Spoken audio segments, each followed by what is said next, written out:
Hello everybody, it's Brian Begley from enCloud9 here in one of our quick videos to teach you some really important skills within Dynamics 365 sales. Remember, if you really like this video, we'd like you to either like it, maybe also subscribe. It helps us out. So we're looking at Dynamics 365 sales. We're specifically looking at an area under the My Work area called Sales Accelerator.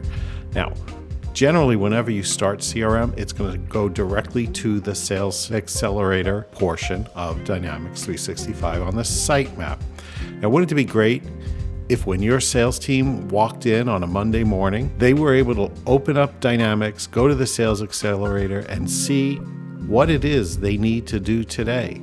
I'm looking at this list here, and I see that there are 17 tasks that I need to follow through that have all been assigned to me, that all have deadlines, and they all have next steps. And that's because of something called sequences. And we're going to talk about sequences, but first let's go through this.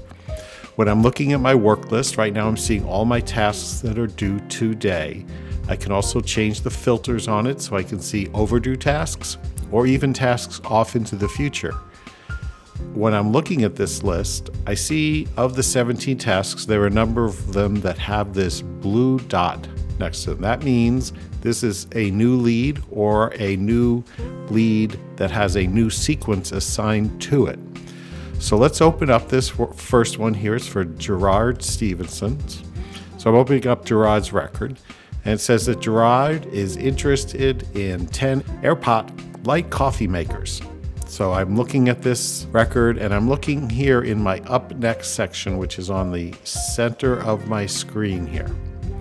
It says that the first step in my sequence is to send out an introduction email out to Gerard to find out a little bit more about what he's looking for.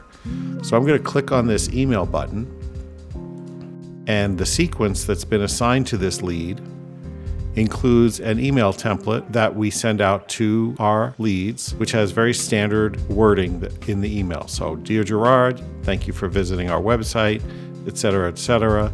I can go in here and I can make some changes. I can add some more information, and I can say like, I am available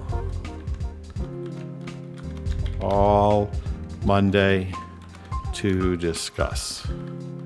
And I can say regards, and I'll put in my name. Of course, we could use the out-of-the-box email signature, which we haven't yet set up here, to automatically put my email signature in here. But I'm just going to drop in a signature, and I'm going to get ready to send this email out to Gerard here. So I click on the send button, and when I do that, it's going to send that email out to the client. All right, so we've sent that email out to the customer. If we look down in our timeline, we'll see that this email has been sent out to the client. Now that we've sent out this first email to the customer, then we have to look at what our next step is. We have a reminder email, and it's due by February 13th. So we have 4 days till we have to move on to our next step with Gerard. So what I could do next is just go all through my list, take a look at all my leads. Ruben here, he's interested in some coffee makers. He has this lead nurturing sequence assigned to him. Do the next step. Once again, it's another email. Once the email is sent out, it'll be marked as complete, and we'll go to the next step. We're going to take a little step back now, and we're going to look at some other things you can do with sequences. These leads that we have here already have a sequence attached to them, but what if you have a lead that doesn't have a sequence attached to them? That's pretty easy to do. What we would do is we would go to a view called My Open Leads without sequences. We can look at this list and we can see, well, I have 105 leads in Dynamics that do not have a sequence attached to them. I can open up any one of these leads, and I can click on the sequence button that's in the middle of your ribbon. When I click on that, I can say connect sequence, disconnect sequence if there's one already there, or view the connected sequences. So let's choose connect sequence. When we do that, it tells us that there's currently one sequence that we have for our organization for new lead nurturing. If I click on that yes button, it'll show me what the sequence looks like, and then It says send an email, wait 5 days, send a reminder, wait 5 days, make a phone call after those 5 days are up, send a thank you email, and schedule a meeting.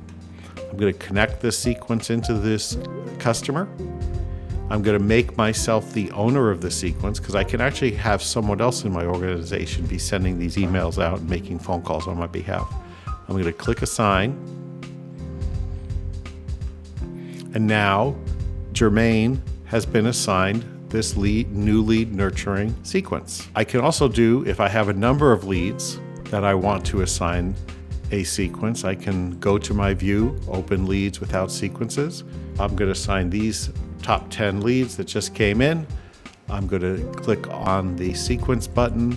I'm going to say connect to sequence, and we're going to assign those leads that I just showed you, those 10 leads, to this sequence. And I'm going to assign them all to me to do the work.